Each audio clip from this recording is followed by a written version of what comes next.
జాగృతి ఆఫీసులో ఎక్కడ బీఆర్ఎస్ ఆనవాళ్లు కనిపించకుండా జాగ్రత్త పడ్డారు కవిత. ఆఫీసులో కేవలం కేసీఆర్, కవిత ఫోటోలు మాత్రమే ఏర్పాటు చేశారు. కార్యాలయం ఓపెనింగ్ తర్వాత కూడా ఏర్పాటు చేసిన ప్రెస్ మీట్ లో ఆమె ఎక్కడా బీఆర్ఎస్ పేరు ఎత్తలేదు. తమ నాయకుడు కేసీఆర్ఏనంటూ మరోసారి కన్ఫర్మ్ చేశారు. ఇక కేసీఆర్ పై ఈగవాలిన జాగృతి ఊరుకోదన్నారు కవిత. బీఆర్ఎస్ కు సంబంధం లేకుండా సొంత కార్యాచరణను ప్రకటించారు. రైట్, ఇదే విషయంపై మరింత సమాచారం శ్రీనివాస్ అందిస్తారు. శ్రీనివాస్, కవిత ప్రెస్ మీట్ లో ఎక్కడ బీఆర్ఎస్ ప్రస్తావన తీసుకురాలేదు, సొంత ఎజెండాతోనే ముందుకెళ్తుందని అనుకోవచ్చా? మాధురి సొంత ఎజెండా, సొంత కార్యాచరణ ప్రకటించుకున్నట్టుగానే అనిపించింది. ఎందుకంటే ఆమె కార్యాలయంలో తెలంగాణ జాగృతి కార్యాలయం ఓపెన్ చేశారు కొద్దిసేపటి క్రితం. ఆ కార్యాలయంలో ఎక్కడ కూడా బీఆర్ఎస్ ఆనవాళ్ళు కనిపించలేదు. అటు కేటీఆర్ కానీ, హరీష్ రావు ఫొటోస్ కానీ, అసలు కలర్ కూడా, గులాబీ కలర్ కూడా ఎక్కడ కనిపించలేదు. మొత్తానికి తెలంగాణ జాగృతికి సంబంధించినటువంటి పోస్టర్లు, తర్వాత దానికి సంబంధించినటువంటి అంటే ఎప్పటి నుంచో తెలంగాణ జాగృతికి సంబంధించినటువంటి కార్యక్రమాలకు సంబంధించినటువంటి ఫొటోస్ మాత్రమే, ఆ బ్యానర్ మాత్రమే ఉన్నది. కానీ ఒక ప్రముఖులు తర్వాత వాళ్ళ ఫోటోలు మాత్రమే మనకు కనిపించాయి. అందులో బీఆర్ఎస్ ఆఫీస్, తెలంగాణ జాగృతి ఆఫీస్లోకి ఎంటర్ అయ్యేటప్పుడు మాత్రం కేసీఆర్ ఫోటో ఉంటుంది, కవిత ఫోటో ఉంటుంది. ఆ తర్వాత జయశంకర్ సార్ ఫోటో, తెలంగాణ తల్లి విగ్రహం ఉంది ఆఫీస్లో, అంబేద్కర్ ఫోటో, పూలే, సావిత్రిబాయి పూలే, తర్వాత కవిత ఫోటో, ఈ మాత్రమే కనిపించాయి తప్ప ఎక్కడ కూడా మనకు బీఆర్ఎస్కు సంబంధించినటువంటి నాయకులు ఎక్కడ కూడా కనిపించలేదు. గతంలో అమెరికా నుంచి వచ్చినప్పుడు ఎయిర్పోర్ట్లో కవిత మాట్లాడారు, ప్రెస్ మీట్ పెట్టి మీడియాతో మాట్లాడారు. అప్పుడు ఈ సామాజిక తెలంగాణకు సంబంధించినటువంటి పోస్టర్లు ఉన్నాయి, టీం కవిత పోస్టర్లు ఉన్నాయి. సో ఇవి ఉన్నాయి తప్ప తెలంగాణ జాగృతికి సంబంధించినటువంటి మనకు ప్లేకార్డ్స్ మాత్రమే కనిపించాయి. సో అట్లనే సేమ్ ఇప్పుడు కూడా, ఈరోజు కూడా ఆమె ఆఫీస్లో, తెలంగాణ జాగృతి ఆఫీస్లో ఎక్కడ కూడా బీఆర్ఎస్కు సంబంధించినటువంటి విషయాలు ఏమి ఎక్కడ కనిపించలేదు. ఇంకొక వైపు ప్రెస్ మీట్ దాదాపుగా ఒక 22 నిమిషాల వరకు కూడా జరిగింది. ఆ ప్రెస్ మీట్లో ఎక్కడ కూడా బీఆర్ఎస్ ప్రస్తావన చేయాలి, ఒక్కసారి మాత్రమే చేసింది. ఏమన్నదంటే బీఆర్ఎస్ అంటే కేసీఆర్కు బీఆర్ఎస్ ఒక కన్ను అయితే తెలంగాణ జాగృతి ఒక కన్ను అవుతుంది. సో కేసీఆర్పై ఈగ వాలినా ఊరుకునేది లేదు అన్నటువంటి విషయాలను ప్రస్తావించారు. సో ఓవరాల్గా ఈరోజు ఆమె కార్యాలయం ప్రారంభించుకోవడం, ప్రెస్ మీట్, ఇక్కడికి వచ్చినటువంటి తెలంగాణ జాగృతి కార్యకర్తలు, తర్వాత ఆమె చేపట్టినటువంటి కార్యాచరణ, ఇవన్నీ చూస్తే బీఆర్ఎస్కు కాకుండా సమాంతరంగా అంటే ప్రత్యేకంగా తెలంగాణ జాగృతి పేరుతోటే ప్రజల్లోకి వెళ్ళాలి, కార్యక్రమాలు రూపొందించుకోవాలన్నటువంటి విషయాలు చాలా స్పష్టంగా కనిపించాయి నాకు. ఎందుకంటే నేను ప్రెస్ మీట్ కవర్ చేశాను. తర్వాత ఆమె పూజకు వచ్చే ముందు అంటే 4 గంటలకి ఇక్కడ పూజ అంటే నేను దాదాపుగా 3 గంటల 20 నిమిషాల వరకు చేరుకున్నాను. కానీ మనకి ఎక్కడ బీఆర్ఎస్కి సంబంధించినటువంటి నాయకులు కనిపించలేదు. తర్వాత మిగతా అంటే ఎవరైతే ముఖ్యమైనటువంటి నాయకులు ఉన్నారో వాళ్ళ వర్గాలకు సంబంధించిన నాయకులు కానీ, వాళ్ళకి దగ్గర ఉన్నటువంటి వాళ్ళ కార్యకర్తలు కానీ ఎవరు కనిపించలేదు. కేవలం కవిత అభిమానులు, తెలంగాణ జాగృతికి సంబంధించినటువంటి వాళ్ళే ఈ ఆఫీస్కి వచ్చారు. ఆ ఆఫీసు ప్రారంభోత్సవ కార్యక్రమంలో పాల్గొన్నారు. కానీ మిగతా ఎవరు కూడా ఆ విషయాన్ని కొద్దిసేపటి క్రితం అడిగినప్పుడు కూడా కవిత జై తెలంగాణ అంటూ సమాధానం ఇచ్చారు. ఏ ప్రశ్నకు సమాధానం ఇవ్వలే. ఇక ఒక 3 రోజుల క్రితం ఇక్కడే కవిత నివాసం దగ్గర ఉన్న ఇదే నివాసంలో చిట్ చాట్ చేసినప్పుడు చాలా అంశాలు ప్రస్తావించారు. కానీ రికార్డెడ్గా మాత్రం కవిత మాట్లాడడం లేదు. చిట్ చాట్లో కేటీఆర్ను, హరీష్ రావును, తర్వాత పార్టీలో ఉన్నటువంటి ఒకరిద్దరు ముఖ్య నేతలను, సో ఈ ఇద్దరు ముఖ్య నేతలను పై విమర్శలు చేశారు. చిట్ చాట్లో వాళ్ళ పనితీరు సరిగా లేదని చెప్పారు. ఇవన్నీ మాట్లాడారు తప్ప ఈరోజు రికార్డెడ్గా అంటే ప్రెస్ మీట్ అయ్యేసరికి ప్రెస్ మీట్లో మాత్రం ఎట్టి పరిస్థితుల్లో వాళ్ళ పేర్లు తీసుకుంటా లేదు, తర్వాత మిగతా అంశాలు ప్రస్తావించడం లేదు. తన అసంతృప్తిని బయటకు కనిపించకుండా ప్లాన్ చేస్తున్నారు.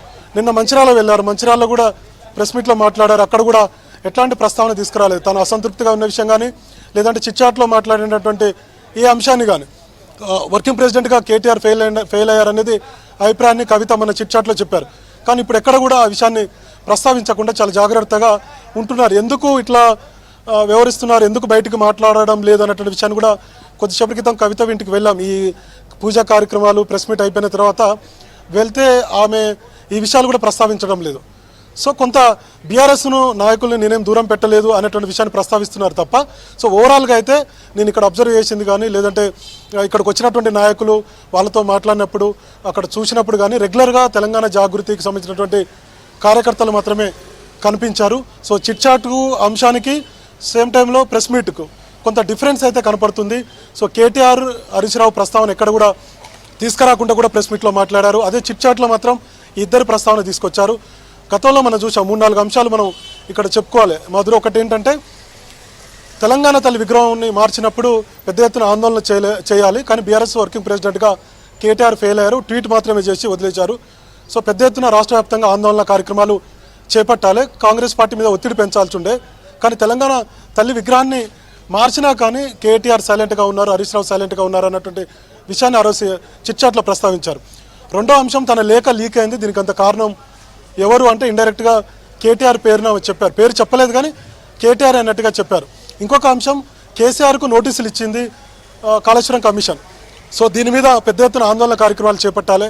సో కేసీఆర్ స్థాయిలో నోటీసులు ఇస్తే సో మొత్తం కూడా రాష్ట్రంలో అగ్గిపుట్టాలన్నటువంటి ఒక సీరియస్ కామెంట్స్ కూడా ఆమె చేశారు. కానీ కేటీఆర్ని కూడా విమర్శించారు, కానీ మళ్ళీ ఎక్కడా ఇప్పుడు ప్రెస్ మీట్లో ఆ అంశాన్ని ప్రస్తావించలేదు. సో ఓవరాల్గా మనం చూస్తే కేసీఆరే మా నాయకుడు, కేసీఆర్ ఏదైనా నిర్ణయం తీసుకుంటే ఆ నిర్ణయానికి నేను కట్టుబడి ఉంటాను, సో కేసీఆర్ తోటే నేను ట్రావెల్ అవుతారు అనేది ఆమె చెప్పేటువంటి ఉద్దేశం. సో కేటీఆర్ కానీ హరీష్ రావు పేరు కానీ ఎక్కడ ప్రస్తావించలేదు. సో ఆ దిశగానే ప్రయత్నాలు చేస్తున్నట్టుగా మనకు అర్థమవుతుంది.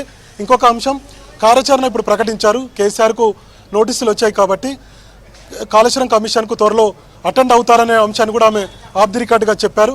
కాబట్టి దీని మీద కేసీఆర్ స్థాయి వ్యక్తికి నోటీసులు ఇచ్చినప్పుడు తెలంగాణ జాగృతి ఆధ్వర్యంలో మేము కార్యక్రమాలు చేపట్టాలని చెప్పి నిర్ణయం తీసుకున్నాం. అందులో భాగంగా జూన్ 4వ తారీఖున ఇందిరా పార్క్ దగ్గర పెద్ద ఎత్తున ధర్నా కార్యక్రమాన్ని చేపట్టబోతున్నాం. దీనికి తెలంగాణ వాదులు, సాగునీటి రంగ నిపుణులు, రిటైర్డ్ ఇంజనీర్లు వీళ్ళందరినీ కూడా ఆహ్వానిస్తున్నాం. సో కేసీఆర్కు ఎందుకు నోటీస్ ఇచ్చారు, నోటీస్ ఇవ్వడంలో ఆంతర్యం ఏమిటి, తెలంగాణ తెచ్చినందుక, లేదంటే తెలంగాణ మాగాని అంటే 1 లక్ష ఎకరాలకు కాళేశ్వరం ద్వారా నీళ్లు ఇస్తున్నందుక, ఇట్లాంటి అంశాలను ప్రస్తావించారు. కేసీఆర్ జోలికి వస్తే ఊరుకోమైనటువంటి అంశాన్ని కూడా ఆమె చెప్పుకొచ్చారు. కానీ ఎక్కడ హరీష్ రావు, కేటీఆర్ అంశాన్ని ఆమె ప్రస్తావించలేదు. సో మొత్తానికి సపరేట్గా అంటే బీఆర్ఎస్కు సమాంతరంగానే తెలంగాణ జాగృతిని పూర్తి స్థాయిలో యాక్టివ్ చేయాలన్నట్టుగా అనిపించింది. ఇప్పటికే వీటికి సంబంధించి ఎస్సీ, ఎస్టీ, బీసీ, మైనారిటీ విభాగాలను కూడా తెలంగాణ జాగృతిలో ఏర్పాటు చేస్తామన్నారు. సింగరేణికి సంబంధించినటువంటి జాగృతిని కూడా ఇప్పటికే కవిత ఏర్పాటు చేశారు. సో కాబట్టి అటు బీఆర్ఎస్కు అంటిముట్టినట్టుగానే ఉంటూ తెలంగాణ జాగృతిని గ్రౌండ్లోకి తీసుకువెళ్ళాలి, పెద్ద ఎత్తున ఈ తెలంగాణ జాగృతిని పటిష్టం చేయాలి, 119 నియోజకవర్గాలు తిరగాలి, తెలంగాణ జాగృతి కార్యకర్తల్ని మొబిలైజ్ చేయడం, కార్యక్రమాలు నిర్వహించడం, అధికార పార్టీ కాంగ్రెస్ కానీ కేంద్రంలో ఉన్నటువంటి బీజేపీ ప్రభుత్వాల మీద అంటే బీసీ రిజర్వేషన్కి సంబంధించి కావచ్చు, వీటన్నిటి మీద పెద్ద ఎత్తున కార్యాచరణకు సిద్ధమవుతున్నట్టుగా అనిపించింది. మరి కేసీఆర్తో మాట్లాడారా అని కూడా కొద్దిసేపటి క్రితం అడిగాం. ఇందాక నేను చెప్పినట్టుగా పూజ అయిపోయింది, ప్రెస్ మీట్ అయిపోయాక ఇంట్లోకి వెళ్ళినప్పుడు మీడియా అంతా కూడా ప్రశ్నించింది, దానికి సమాధానం చెప్పలేదు, ప్రెస్ మీట్లో సమాధానం చెప్పలేదు, ఆఫ్ ది రికార్డుగా మాట్లాడినప్పుడు కూడా కవిత సమాధానం చెప్పలేదు. సో ఓవరాల్గా కొత్త పార్టీ ఉండకపోవచ్చేమో, కానీ తెలంగాణ జాగృతి పేరుతో సపరేట్ వింగ్లో అంటే గతంలో కార్యక్రమాలు చేశారు, కానీ పార్టీ లైన్లో ఉన్నాయి ఆ కార్యక్రమాలని. ఇప్పుడు మాత్రం బీఆర్ఎస్కు గీత దాటి బీఆర్ఎస్కు దూరంగానే ఒక తెలంగాణ జాగృతి పేరుతోటి పెద్ద ఎత్తున రాష్ట్రంలో పర్యటించాలనుకుంటుంది. సో అది అధికార పార్టీ కాంగ్రెస్ మీద పోరాటాలు, బీజేపీ మీద పోరాటం కావచ్చు, ప్రజలకు సంబంధించినటువంటి సమస్యల మీద కావచ్చు, వీటన్నిటి మీద పెద్ద ఎత్తున పోరాటం చేయాలనుకుంటున్నారు.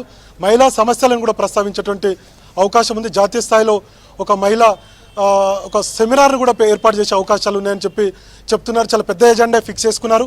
ఎంతవరకు ఈ వర్కౌట్ అవుతుంది, ఎంతవరకు కవిత సక్సెస్ అవుతారు, రాజకీయంగా ఏమైనా లబ్ధి పొందుతారా, జాగృతి ద్వారా ప్రజలకు వెళ్తే ఏమైనా ఉపయోగం ఉంటుందా, బీఆర్ఎస్ని దూరంగా పెట్టి ప్రజలకు వెళ్తే ప్రజల నుంచి మద్దతు ఉంటుందా, ఒకవైపు బీఆర్ఎస్ కార్యకర్తలు, మరోవైపు తెలంగాణ జాగృతి కార్యకర్తలు. సో ఇట్లా కవితకు ఎంతవరకు ఈ అంశం కలిసి వస్తుంది రాజకీయంగా, ఎందుకంటే 3.5 ఏళ్ళు ఇంకా ఎన్నికలకు ఉన్నాయి, త్వరలోనే స్థానిక సంస్థల ఎన్నికలు అంటున్నారు. సో వీటన్నిటితో చూసుకుంటే మరి తెలంగాణ జాగృతి పేరుతోటి ప్రజలకు వెళ్తే మరి పోటీ చేయాలన్నప్పుడు ఖచ్చితంగా బీఆర్ఎస్ అవసరం. మరి అప్పటి వరకు ఏమన్నా కొంత సెటరేట్ చేయగలుగుతారా కేసీఆర్, కవితను, హరీష్ రావుని, కేటీఆర్ని వీళ్ళందరూ పిలిచి ఫామ్ హౌస్కి పిలిచి ఏమైనా సమావేశం ఏర్పాటు చేసి బుజ్జగించే ప్రయత్నాలు చేస్తారా? గతంలో ఇద్దరు నాయకులు కేటీఆర్ పంపించారు, వాళ్ళు ఇద్దరు కూడా ఇంటికి వచ్చి ఆమెతో బుజ్జగించేటువంటి ప్రయత్నాలు చేసినా ఆమె వినలేదు. సో కొంత ముందుగానే వెళ్తున్నారు. కాబట్టి గతంతో పోలిస్తే అంటే మొన్న చిట్చాట్కును ఇప్పటికీ కవితకు కొంత డిఫరెన్స్ అయితే కనిపిస్తుంది. ఆఫ్ ది రికార్డులో మాట్లాడుతుంది, ఆన్ రికార్డులో మాట్లాడడం లేదు. దీని వెనక పార్టీ ఏమైనా సోకస్ నోటీసులు జారీ చేస్తుందా అనేటువంటి ఉద్దేశమా మరి తెలియదు. ఎందుకంటే కరీంనగర్ మాజీ ఎంపీ వినోద్ కుమార్ ఈ అంశాన్ని ప్రస్తావించారు. ఆమె ఆఫ్ ది రికార్డు మాట్లాడింది కదా, చిట్చాట్ చేసింది కదా, రికార్డుగా మాకు ఎక్కడ ఎవిడెన్స్ లేదు కదా, ఎట్లా మేము సోకస్ నోటీసులు ఇస్తాము, ఆమె ఏమని సమాధానం చెప్తుంది, ఎవిడెన్సే లేదు కదా అన్నారు. సో నిజంగానే కవిత అట్లా వ్యూహాత్మకంగానే ఆఫ్ ది రికార్డులో చిట్చాట్లో అంశాలను ప్రస్తావిస్తూ ఆమె అనుకున్నటువంటి లక్ష్యాన్ని అంటే బీఆర్ఎస్లో ఉన్నటువంటి కేటీఆర్ కానీ హరీష్ రావు కానీ వాళ్ళపై విమర్శలు చేయడం, వాళ్ళు పూర్తి స్థాయిలో పార్టీకి పనిచేయడం లేదు, వైఫల్యం చెందారనేటువంటి దాన్ని ఏదైతే చెప్పాలనుకుంటుందో ఆ అంశాలను ప్రస్తావించడం, ఇంకొక వైపు బీజేపీకి దగ్గర అవడం, బీజేపీలో విలీనం చేయాలన్నటువంటి ఒక ప్లాన్ కేటీఆర్ చేసిండు అనేది చెప్పగానే చెప్పింది. సో మొత్తానికి బీఆర్ఎస్ ఒక డ్యామేజ్ అవుతుంది. సేమ్ టైంలో తెలంగాణ జాగృతిని కొంత బలోపేతం చేసే దిశగా ప్రయత్నాలు అయితే జరుగుతున్నాయి. మరి కేసీఆర్తో ఆమె మాట్లాడిందా, కేసీఆర్ సూచనల మేరకే, కేసీఆర్ ఆదేశాల మేరకే ఈ తెలంగాణ జాగృతితో ప్రజల్లోకి వెళ్తుందా అనేటువంటి దానికి ప్రశ్నకు సమాధానం లేదు. కానీ బీఆర్ఎస్లో ఖచ్చితంగా అంతర్గత కలహాలు, తర్వాత పొలిటికల్గా కొంత ఏదో జరుగుతుందనేది ప్రజలు ఏదైతే అనుకుంటున్నారో అంతా కూడా నిజంగానే అనిపిస్తుంది. ఆఫ్ ది రికార్డులో మాట్లాడడం, ఆన్ రికార్డులో ప్రెస్ మీట్ ముందుకు వచ్చినప్పుడు వాళ్ళ గురించి ప్రస్తావించకపోవడం, కొంత వాళ్ళని ఇరకాటంలో పెట్టాం. ముఖ్యంగా కేటీఆర్ హరీష్ రావుని ఇరకాటంలో పెట్టే విధంగా ఒక ప్లాన్ అయితే జరుగుతున్నట్టుగా అనిపించింది. కేటీఆర్ 3వ తారీఖున వస్తారు, 4 లేదా 5వ తారీఖున కేసీఆర్ కాళేశ్వరం కమిషన్ ముందు హాజరు కాబోతున్నారు. ఈ సందర్భంగా ఏదైనా ఇష్యూ, ఎందుకంటే కేసీఆర్ బయటకు వస్తారు, కాళేశ్వరం కమిషన్ దగ్గర కూడా వచ్చేటువంటి అవకాశం, ఎందుకంటే అక్కడ మీడియా ఉంటుంది.